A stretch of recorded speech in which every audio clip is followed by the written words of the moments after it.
إياك إنك تكون مثالي.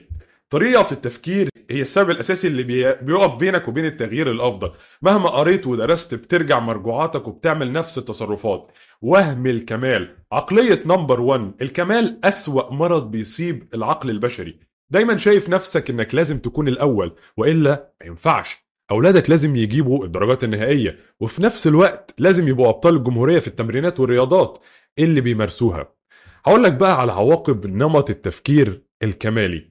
بيكون عندك خوف دايم من الفشل. يعني حرمت على نفسك الغلط مع ان الفشل اصلا معناه انك بتسعى وبتحاول توصل للنجاح، وانت عايش اصلا عشان تغلط وتتعلم وتتحسن.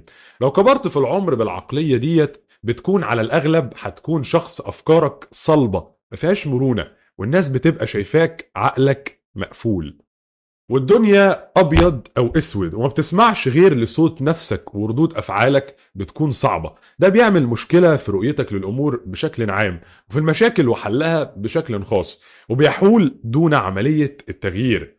بتزهق بسرعة وما بتقدرش تستمر في اي هدف بتحطه، لانك لو محققتش اللي انت عايزه بتحبط ومش بتسعى لاكمال الطريق، وبالتالي طول الوقت بتحط اهداف وخطط ومش بتكملها. ودايما بتشتكي ان كل ما بتتحرك بتقف.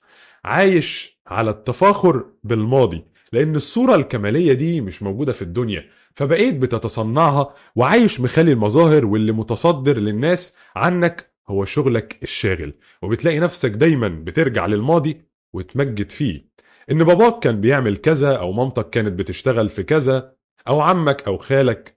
الحل لعلاج وهم الكمال ده: ما لا يدرك كله لا يترك كله.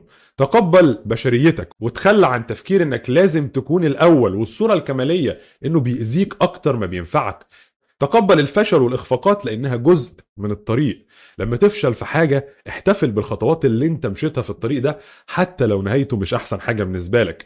ركز على الخطوات اللي اخدتها والانجاز اللي وصلت له حتى لو 50%. شوف سبب المشكلة ايه وتعلم منها، وبلاش تختزل الموضوع في انك لازم تجيب 100%. يا بلاش. الخطأ طريق الصواب، فلو كنت لا تتحمل ظهور الخطأ والنقص في عملك كان عليك انك لا تنتظر ظهور الصواب والكمال فيه.